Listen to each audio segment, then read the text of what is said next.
It's entitled, Stepping by Faith, Experiencing the Miraculous. Okay?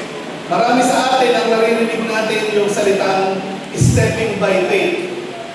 Lagi nyo naririnig yan sa mga pastor nyo. Mag-step of faith tayo. Halimbawa, pag pumunta kayo kay pastor, nagpa-advise kayo, sabi ng pastor nyo, step of faith kayo. Bakit? Ano ba ibig sabihin ng stepping by faith? Okay, ano ba yung ibig sabihin na nahahambang tayo papunta doon sa pinaniniwalaan natin magaganap o mangyayari sa ating buhay? Okay? So, sa umaga ito, kung makikita nyo yung picture, makikita nyo merong isang lalaki na naglalakad sa isang tuyong lupa. Pero doon sa tuyong lupa na yun, andoon yung divided sea. Okay? Pansinin ninyo, if you know the story about Moses and the people of God crossing the Red Sea, yung experience na yun, okay, requires faith. Amen? Not only an ordinary faith, but a faith, amen, that is really extraordinary. Bakit ko nasabi yan? Kasi kahit na yung Panginoon, dinivide niya yung Red Sea, pero kung yung tao ay natatakot mag-cross doon sa Red Sea, hindi sila makakarating doon sa other side of the sea. Nakita niyo yun? Hindi kayo makakatawid papunta doon sa promised land na ipinangako ng Diyos sa bawat isa sa atin kung natatakot tayo na tumawid. Everybody say, tumawid. Meron ba sa inyo dito ang merong trauma sa pagtawid sa kalsada? Meron ba sa inyo dito yung natatakot tumawid sa kalsada?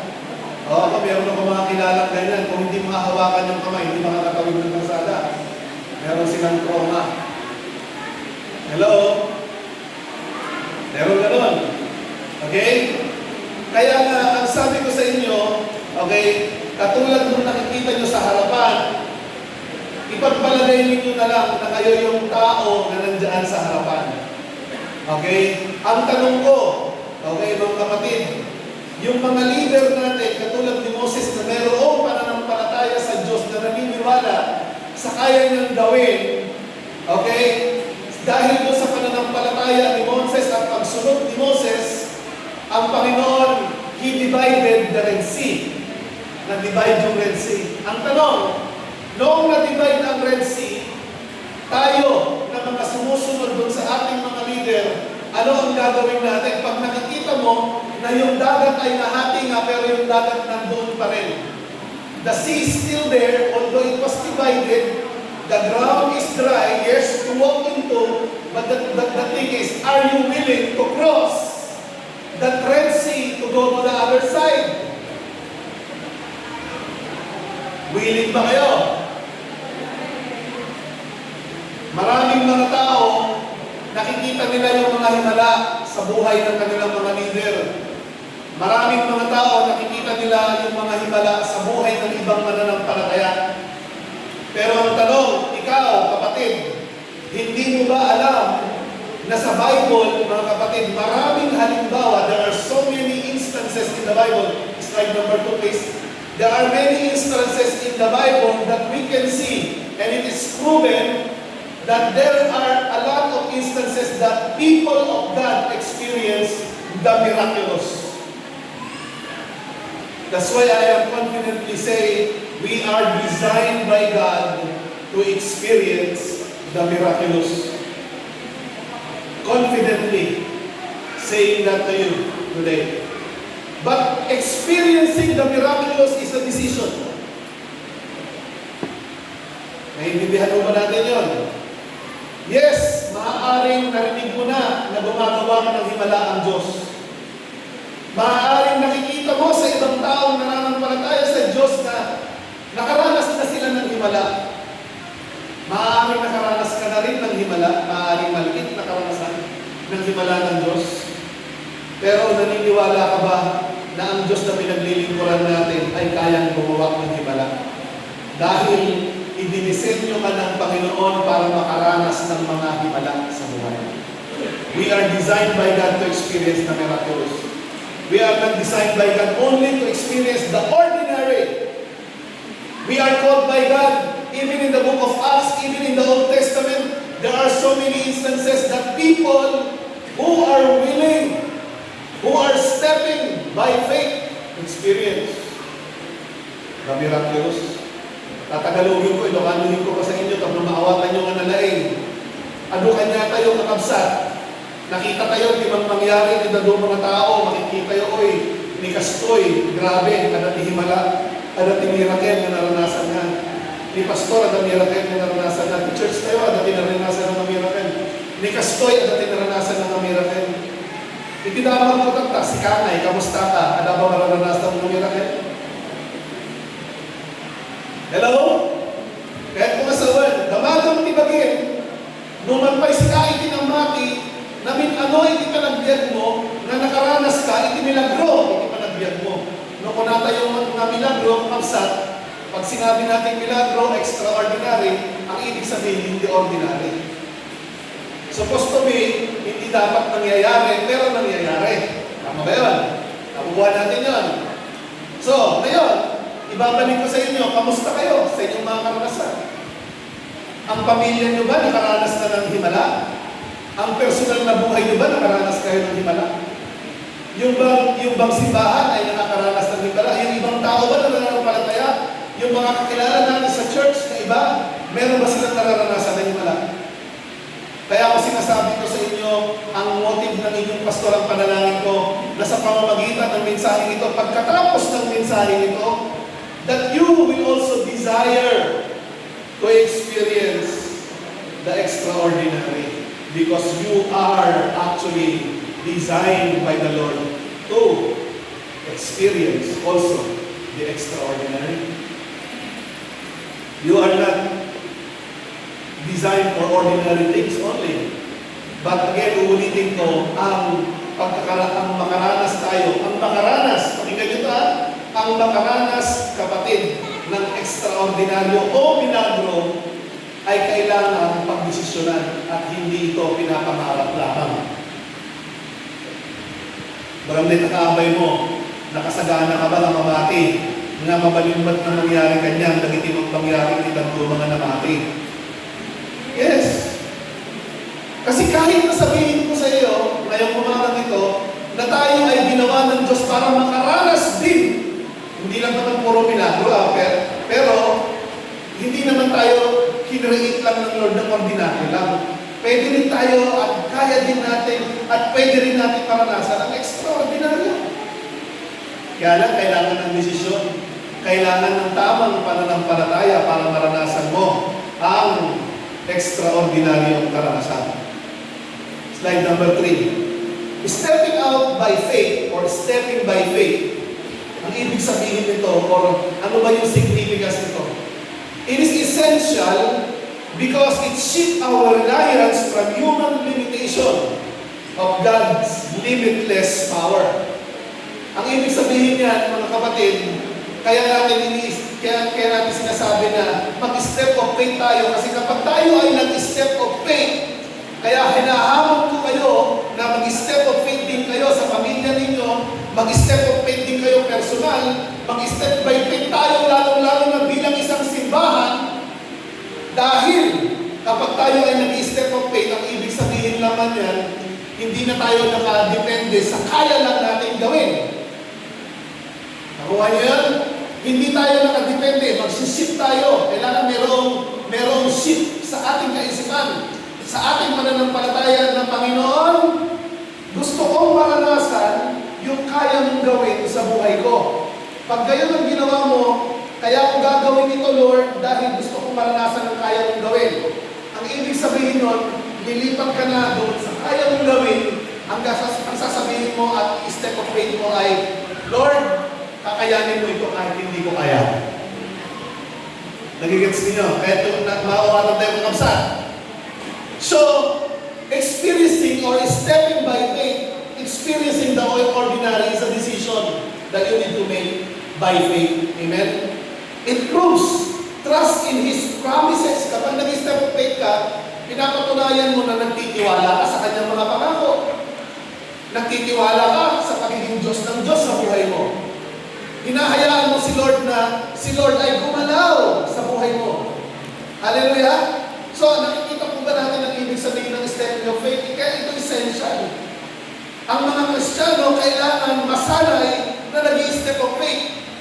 Kung ikaw yung klase ng Kristiyano, kapatid, na ang ginagawa mo lang week after week nag-a-attend ka nga ng service, pero wala kang desire na mag-step of faith sa pananampalataya mo, sa pamilya mo, sa pangako ng Diyos na buhay mo, magiging ordinaryo ang pananampalataya mo at darating ang araw, magiging routinary na lang ang ginagawa mo, sasabihin mo, ay ganito lang pala ang pananampalataya. And you will start to complain, mga buhay ninyo magiging madrama kasi hindi nyo nga nararanasan ang kayang gawin ng Diyos. Ang nararanasan mo lang yung kaya mong gawin sa buhay mo. Hello? Amen? Malaala yung tiket kung masawan ka kapsat. So, mahalaga ang mag-step of faith. Kaya sabihin mo ulit sa katabi mo, handa ka na bang mag-step of faith? Ada naginigan doon mga tao na bayagdan ka ng iban kiniapo Diyos na anak. Ang dinag kayo, ang rema na ito eh. Ada naginigan doon mga tao dito ay katungtungan ni Apo Diyos na bayagan niya, magbaga ni Apo Diyos kay ka. Ang pastor ka, ang serbi ka ni Apo Diyos, sakti mga amukin ka. Hanggang tata, ikapanunutan, kastoy. Lord, magpapastor na lang po ako kapag nakatapos na po ako ng pag-aaral maganda ng hanap buhay ko. Kapag successful na lang ako. Kaya hindi ko nararanasan eh. Yung kayang gawin ng Panginoon sa buhay mo dahil nakadepende ka pa rin sa sarili mong kalakasan. Ang pinagkakatiwalaan mo, hindi yung kayang gawin ng Lord sa buhay mo, kung hindi yung kaya mong gawin sa buhay mo. Alam niyo, siguro, parang akala nyo, madali lang itong sinasabi ko o napakadaling pakinggan. Pero marami sa ating guilty sa mga ganito. Including sometimes myself. Nagiging masyado tayong practical when we should be living by faith and not by sight. Sabi nga ng number 1 point na gusto kong share sa inyo, pakinggan ko mabuti, number 1 point na gusto kong bigyan ng diin ngayong umaga dito. Okay? Experiencing the extraordinary or miraculous requires action. Sabi mo din sa katabi mo, action. Hello? Uray ba't patir? Ano ang kamag na patir na mabalin na mangyari din dyan, step of faith ka. Ano nangyari? Nawalan tayo. Ang ibig sabihin ng inyong pastor that it requires action because extraordinary faith isn't merely believing, it requires stepping that first step. Naintindihan natin? Makikita dito doon sa binasa ni Ate Geraldine kanina. No? Meron siyang binasa kanina about yung mga Israelite people. Anong sabi niya doon? Diba? Sa Book of James. Diba? Na ang pananampalataya natin, kapag hindi natin sinasamahan ito ng gawa, ay walang silbi. O, kasi itong patay na pananampalataya. Hello? O, may tatanungin ako sa inyo. Sino dito ang naniniwalang may Diyos? Sino dito ang naniniwala na Diyos, yung Diyos na pinaniniwalaan mo, kayang gumawa ng hindi mo kaya? Ay bakit hanggang ngayon hindi ka nag-i-step of faith? Paano mo mararanasan yung tinasabi kong extraordinary kung hinihintay mo munang magkaroon ka ng kakayanan bago ka gumalaw? Hindi, gagalaw ako pag dumating na. Hello? Lahat ng mga guilty, magsabi na amen. Nagpaiso. Mamagmagin tayo mga dati Diyos tayo, kat na Diyos ka niya, iso na kinanaraman, iti amin, iti lubo, iti sa saon ti Apo, ni Apo Diyos, ni Jesus Christ, biyagan na, itinatay, paimbagan na, nagitiaga sakit na, makaranas dati breakthrough, iti panagbiag ka, patpat yan, ni Diyos ka niya, yung tirigat na, itinandaw-aldaw ka panagbiag mo, haan ka ba, nag-system of faith, orayan pa'y, na makayang pa'y, bagong ngaray din. Kaya anong milagro doon? Kaya ako lang nagawa kasi kaya mo naman talaga. Anong miracle doon? Hindi miracle ang tawag doon. For example, nakabili ka ng sasakyan dahil may pera ka ng pambili. Walang ordinaryo doon. Hello? Ang extraordinary, ang miracle, yung bang imposible magkaroon ka ng sasakyan, pero nagkasasakyan ka. Ang tawag doon, miracle. Get the point? Kaano kapay ka makapag-ruin, magbagang na darating ang araw, magkakaroon ako ng negosyo, magiging successful ang negosyo ko na ito. Magdarating ang araw, hanggang ngayon, hindi ka naman gumagalaw. Hinihintay mo muna, ito yung laging dialogue ng iba, pag nagkaroon na ako ng puhunan. Anong extraordinary, anong miracle doon? Kaya ka naman nakapag-negosyo kasi may puhunan ka na. Nagigets yung point ni Pastor? Anong pagkakaiba ng ordinaryo at saka stepping of faith? Amen? Yung nag-step of faith ka, katulad ng air condition na nakikita nyo, wala pang pambili, nakabili na, meron naman 80,000, pero kulang yung 80,000. Pero sabi ng kasama ko na taga-dulak, orderin mo na. Amen? Ministry naman to ni Lord eh. Amen? Sa susunod na linggo, isang side, sa susunod na side naman. Mag-jump pa rin kami. Amen? Okay? Kaya lang sabi nung ngayon pastor, may aircon na tayo, bakit hindi tumatakbo? Meron pang isa, meron pang isang dapat mag-step of faith. Ang step of faith natin ay kailangan magkaroon tayo ng generator at saka kuryente. Amen? Kaya ba ni Lord? Ako, tanongin ako, kaya nyo ba, Pastor? Tanong, bilis. Ang tanong, 1, 2, 3. Kaya mo ba, Pastor? Ang sagot ko, hindi ko kaya. Ang ko nga kaya, naman niya, hindi kaya nga aramidin. Kasto, hindi kaya nga aramidin. Babaan, hindi pa mati. Step of faith. Ang ibig sabihin nun, Lord, I will do my part. I know you will do yours. Amen? Napaladipanak manan, ako ang magka-ministry na ito. Wala siya ni Pastor ng mga ministry, ang kumabagi na ito. So ang step of faith, bagay pa, di gastosa.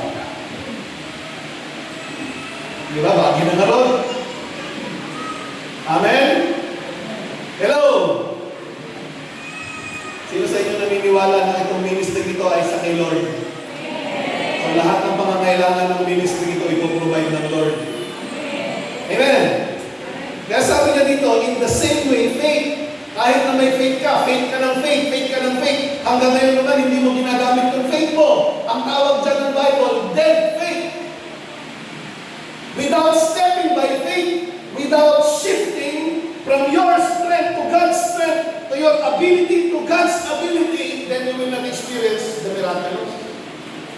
Hebrews 11 verse 8 said, by faith Abraham, when called to go to the place he would rather will later receive as an inheritance, obeyed and went even though he did not know where he was going. Si Abraham sumunod kahit na hindi niya alam kung saan siya pupunta, basta ang sabi ng Panginoon sa kanya, sabi ni Lord sa kanya, Abraham, maglakbay ka, pupunta ka doon sa ipamamahalan ko sa inyong lugar, yung promised land. Meron akong lugar na ipinangako ko sa iyo. No, at adalan tayo, na ka lugar, katagati ang imbagin. Ngayon, hindi ko na ni ako, Diyos, mapangka. Uray mahan mo na mo, isurukin ka na yung ipapanam. Kat kunana, Jesus sa ni Apo, kunana nito, by faith. Everybody say by faith. Abraham traveled, journeyed towards the promise of the Lord, even if he doesn't know. Tanong ko sa inyo, tanongin niyo ako saan ako kukuha ng pambili ng generator, hindi ko rin alam. I don't know, but I am moving by faith now. I may be crazy, okay? But I will die trying and believing. Amen? Until I will see the promised land of JHM ministry. Amen? Mas maganda naman yung gano'n na kinaanan pala palataya ka nangyari, di ba? Laking testimony. Amen? Hallelujah! Nakipay lang kita. Makatutulong ba rin ipagtutulungan tayo, kapagsa? Amen? Dito yung tayo ba lang at habang tutugawang kita at iunay-unay ni Apo Diyos yung panunutan. Nabayagan ko ng pastor, nabayagan ko ng nagsaserbi at mas basa ang Biblia. Ngayon, kung na kanyang tatay, among ba, nakikibay sa karason na kapay nga, limitado timang maranasan, kung na kanyang tatay ita, kung na, kan mo kami nga naala, naawakan nga nalain. Nga din mo naawakan, Lord. Ito, simpleng-simpleng, makinig ka. Akala mo, alam mo na kasi ito eh. Sabi niya sa akin kanina dyan, ito ang problema sa'yo, sabi niya.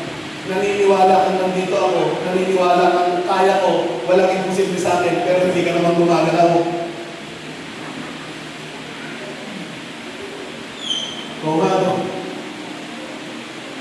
O sige, gagalaw mo, Lord. Okay? And I know my God will do His part. Amen? Kung hindi takawin mo, mamati ka. By faith, Abraham, when called to go to a place he would later receive as inheritance, sabi ng Lord, sa'yo yun, sa mga saling lahi mo, yan.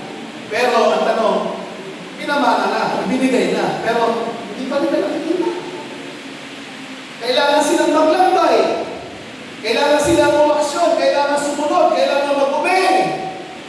Kami ni Pastora, ang na-receive namin kay Lord, ang nakita namin sa vision, itong lugar na to, fully developed ito, ginagamit ng Panginoon, maraming mabibless na mga pastor, mga taga-JHM, maraming mga convert na mga kalaro, maliligtas na mga kakalo. Yun na nakita namin, pero kahit na nakita mo ngayon, kung hindi kami maglalakad, hindi kami magdidesisyon, hindi kami makakarating doon, hindi makakarating ang JHM doon. Amen! Malala rin kay Jai. Sika nga, alam niyo makikita mo yung pamilya, nakikita mo ba yung pamilya mo, narinig mo ba sa Panginoon na darating yung araw, kahit na mahirap lang kayo ngayon, gaganda ang pamumuhay ninyo. Habang naglilingkod kayo kay Lord, gagamitin din ng Panginoon. Kung noon ikaw ay binibigyan, darating yung araw, ikaw naman ang magbibigay. Oh, anong dapat mong gawin? Mag-step of faith ka. Kahit wala ka pa doon, katulad ni Abraham, it's not yet. Binigay na yung pamana. Itinamana na, pero hindi pa sila nakakapunta doon sa pamana. Nakukuha niyo yun? Meron nang ibinigay si Lord sa atin. Hintad na rin kadatan. Nung tinigat na, haan mo kailangan mararanasan kung panagbiag mo, na may kasapulan na ma-overcome mo din journey mo hanggang makapantay dyan. So, ang kailangan mo, action. Everybody say again, action. O sa Tagalog, okay, para magkaintindihan tayo sa Tagalog, sabihin mo, galaw-galaw din. Puro ka pangarap. Tayo mga Pilipino, kinakantsawan tayo ng mga ibang mga lahi dito sa mundo. Kasi tayo ay mga apo daw tayo ni Juan Tamad. Si Juan Tamad kasi, yung bayabas, alam niya na kanya yung bayabas, ayaw kanyang pitasin. Kanya naman talaga yun eh. Ang problema, hinihintay ng malaglag. Kapatid, galaw! Move! Action! You cannot experience the extraordinary until you will decide, yes Lord, I cannot do it, but you can. Amen? Kaya nangangarap ka na darating ang isang araw, mababago buhay mo. Alam ko nang gagawin ko. Ito yung gagawin ko para mabago buhay ko. Mag-aasawa ko ng mayaman. Mag-aaral ako sa Harvard University. Yun ang alam natin eh, di ba? Mag-aaral ako mabuti para maganda yung trabaho ko, magiging doktor ako, arkitekto ako. Dahil pag naging ganito ako, magiging... Hello! Kahit yung unbeliever, ganun din ang pananaw nila sa buhay. Ano makakaiba natin sa kanila? Malalating kami sa mga pastor. Kanya pinagbumaan, pinamati, kinitan na namati. Tanungin mo yan, tabi mo, may pagkakaiba ba? Ang pagkakaiba, ang mga believer na naniniwalang may Diyos, yung Diyos na yun, kung walang imposible sa Kanya, yung Diyos na yun, kapag nanampalataya ka ng step of faith, i-honor niya yung step of faith mo. I-honor niya. Amen? Katulad ni Abraham, Joshua chapter 3 verse 13 said, As soon as the priests who carry the ark of the Lord, listen to this very carefully. As soon as the priests who carry the ark of the Lord, okay, the Lord of all the earth, set foot in the Jordan, amen, its water flowing up downstream will be cut off and stand off in the hill. Pakinggan niyo mabuti ang paliwanag. Sabi ni Lord, tatawid kayo sa Jordan River. Sabi ni Lord, kay Joshua, amen? Pag tumawid kayo sa Jordan River, kahit na malakas yung alon, kapag tumapak kayo, maglalakad kayo sa dry ground. Hello, listen. Sinabi na, inbaganan. Amen? Inbaga ni Apo Diyos that you will walk into the dry ground, going to the other side. Right? Pero bago kayo makatawid doon, kailangan muna ng aksyon. Ano yung aksyon? Doon nang galing yung salitang stepping by faith. The first step is important. Even if the Lord has already promised to you, sinabi na ng Lord, ito gagawin mo, mararanasan mo, your family will experience this, you will experience this, the church will experience this.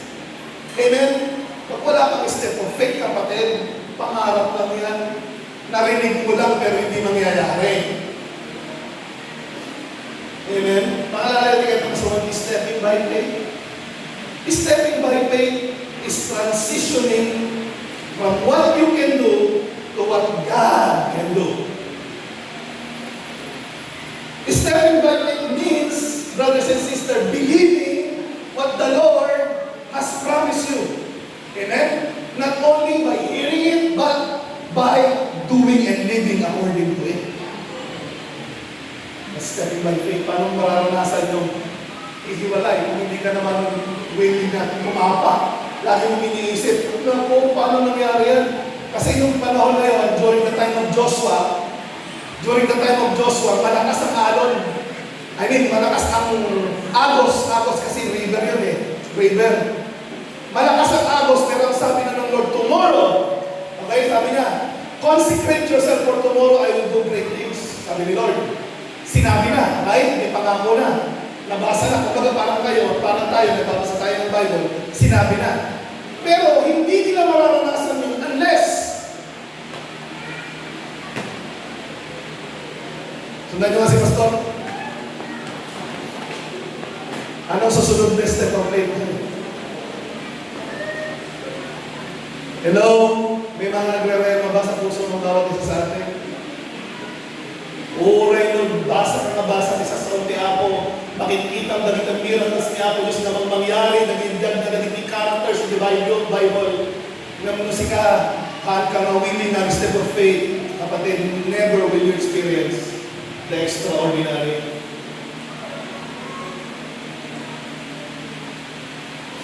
Willing ka bang mag-dive? Muli, willing ka bang mag-step of faith? Number 2, na gusto kong iunay. Importante na ito, actually duwa lang, na ito ay hibingay ko kanyayo na dapat ma-overcome kayo. Amen? Number 2 thing, so you will be able to experience, okay, the miraculous. It requires overcoming fear and doubt. Huwag kayo mag-alala, sabihin nyo sa kami na naiintindihan kita. Kasi ako nga mismo, nagdalaw din ako, I am also feeling, paano na yan, magagawin natin, hindi ko ganito. Okay? Kung nag-project panonood ko, when I went to Palermo nung nakaraan, sabi niya, maybe it will go to the extent of maybe 1.1 million, sabi niya. O, I felt, hindi pa rin kayo mag-imusunod. Sabi ko, akala ko malapit na, pero parang lumayo. Pas, Lord, ang sabi na 1.1, okay lang sana kung 1.1 peso. Sabi niya, 1.1 million. Yung malayo. Umamuyo ng umulpunta. I am hearing the Spirit right now. Kung hindi panel ko ang gagamitin ni Lord, gagamit si Lord ng iba para dito sa church na to. Amen. Mati kayo? Kung hindi gagamit, hindi mapapagamit ang panel ko para maging bahagi ng kasaysayan ng church na ito, ng ministry na ito, gagamit si Lord ng ibang pamamaraan. I am listening. Yes, Lord. I believe. Pag hindi natin in-overcome yung faith natin, yung takot, doubt, hindi natin mararanasan yung kaya gawin ng Lord. Listen, stepping by faith means anchoring our courage in God's character. Inaangkla mo, Lord, ikaw yung nilalang ng langit at lupa ay naniniwala ako, kaya mo yan. Amen. Kung kini Ricardo Tatay, naibag yung opisina. Anak, ihanda mo yung cheque mo, pumunta tayo ng Manila. Bibili tayo ng generator. Ihanda mo na yung cheque mo. Tinitingnan ko yung mata ng anak ko kung siyempre cheque mo yun. Pag tumalbog yun, yari siya. Di ba? Ang anak, naniniwala ka ba? Masa meron. Sabi ko, poponduhan ko yan sa pamamagitan ng Panginoon. Baka yun yung sumama yung anak ko next week sa akin.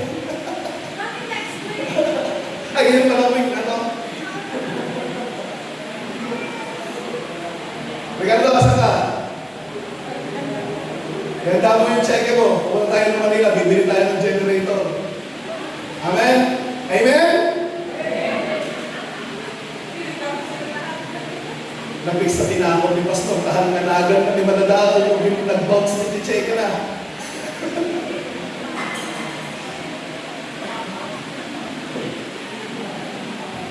My God is so big. He's strong and so mighty, my God.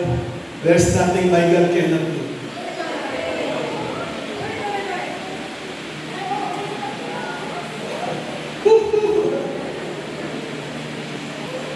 Amen. When you allow fear to dominate what you feel, and if you will allow doubt to dominate your decisions in life, especially in terms of faith, then you will not experience the miracles.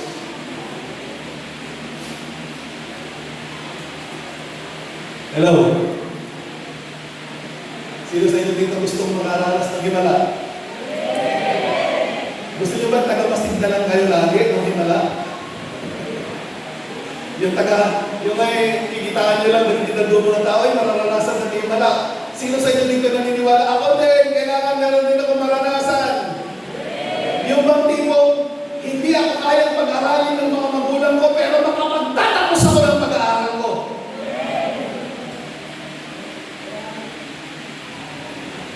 Hello? Yung bang kapag-establish ako ng hanap buhay ko, kahit na wala pa akong puhunan. Kaya ni Lord. Amen? Hello? Stepping by faith means anchoring our courage in God's character rather than the side of the obstacle. 2 Corinthians 5:7 said, "For we live by faith and not by sight."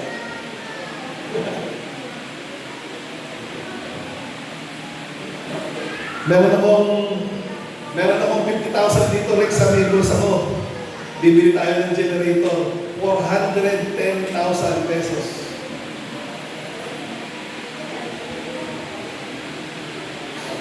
Pwede? Anong ibig sabihin ng pag pinaliwanag natin yung anchoring your faith to the character of the Lord? Yung nakikita mo, hindi mo nakikita yung katotohanan na kakayanin mo, pero yung faith mo, sinasabi, kaya ni Lord kasi walang mahalang mahirap sa Kanya. We live by faith, not by sight. Right now, in my sight, meron 50,000 sa wallet ko, sagad. Pero bibili kami ng 410,000 na generator. Sabi ni Pastor, not next week, this week.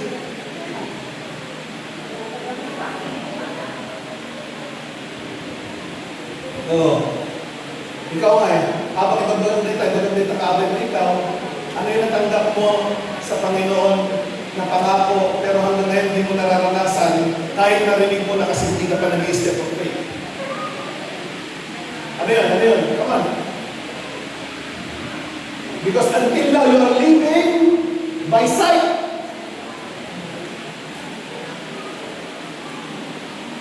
Okay, kung sino man na, it's time for you to step by faith. Amen? Romans 8 verse 8 sabi nga, those who are controlled by the flesh cannot please God. Ano yung bang flesh? Flesh! Your flesh said, it cannot be. You cannot do it. That's flesh. But the Spirit say, even if your body is weak, the Spirit is willing and strong. It should be strong even if it is weak. Or you are weak. James chapter 2 verse 17 saying, in the same way, faith by itself, if it's not accompanied by action, is dead. Sabi nga ng Bible, right? Pag walang samang gawa, you have faith, pero walang gawa, hindi mararanasan. Patay, yung pananampalataya mo. James chapter 1 verse 6 said, but he must ask in faith without doubting, because he who doubts is like a wave of the sea blown, tossed by the wind. Tossed by the wind. Kapag ikaw ay may pananampalataya pero hindi mo naman isinasagawa, wala kang step of faith doon sa pinananampalatayanan mo, parang bangka na kung ano ang hangin, ano ang alon, andun ka. That's the flesh. Isaiah 41 verse 10 said, ito sabi ng Isaiah 41 verse 10, so do not fear, for I am with you. Do not be dismayed, for I am your God. I will strengthen you and help you. I will uphold you with my righteous right hand. Listen. So do not fear, for I am with you. Do not be dismayed, for I am your God. I will strengthen you and help you. I will uphold you with my righteous right hand, says the Lord. Amen? Hindi natin mararanasan ang pangako kung hindi tayo maglalakbay at hindi natin uumpisahang ihakbang ang ating mga paa papunta doon sa pangako ng Lord sa buhay mo. Hello?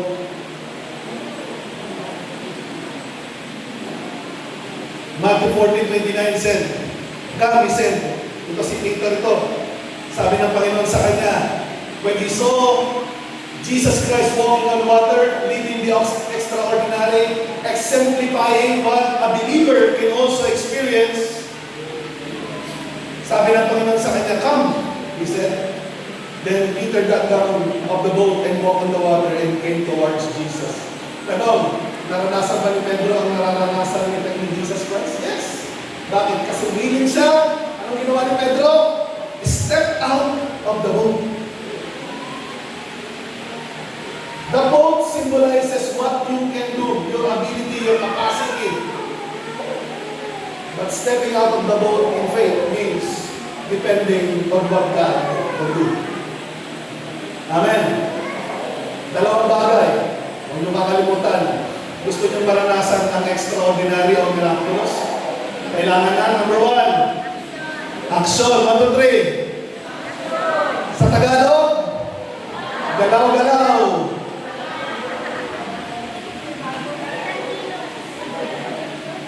Makinig kayo mga binata, nangungusap sila sa akin eh.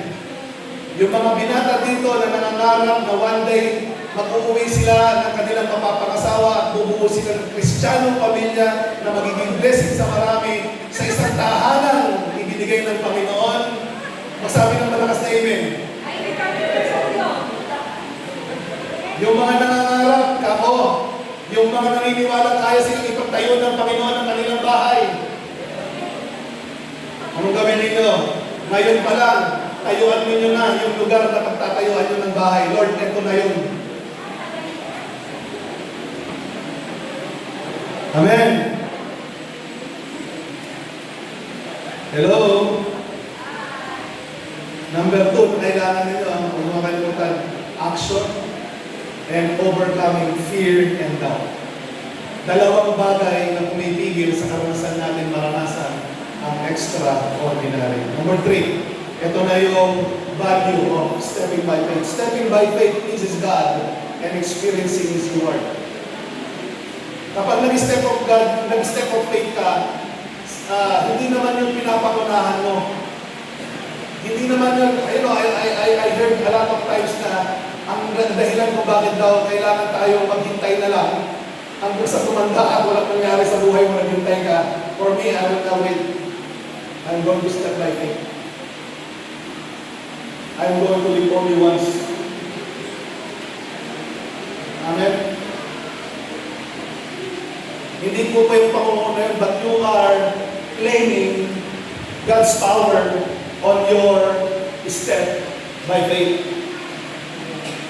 When we step out in faith, we position ourselves to receive what God, what He can do. Ipinuposisyon mo, Lord, ito na, kumambang na ako. Para ngayon, kami ni Pastora, Ricardo, amen? Ahambang na tayo. Amen? Kasi next week, dapat mayroon na tayo. Ay, di ba? Gumagana na yung aircon daw. Hallelujah! Sino sa inyo na ini-enjoy nyo na yung ganito? Okay ba kayo? Hindi nyo ba napansin wala nang nailagay yung ceiling para na-doble yung init sa loob? Sa inyo, sasabihin natin, kami mo naman nagbiro, Pastor, maawatak na kayo, mayat na ita. Hello? Ngayon ni Pastora, ang naman kung kunting to, nabintas mo di church mate, gusto na yan na. Alam mo, electric fan?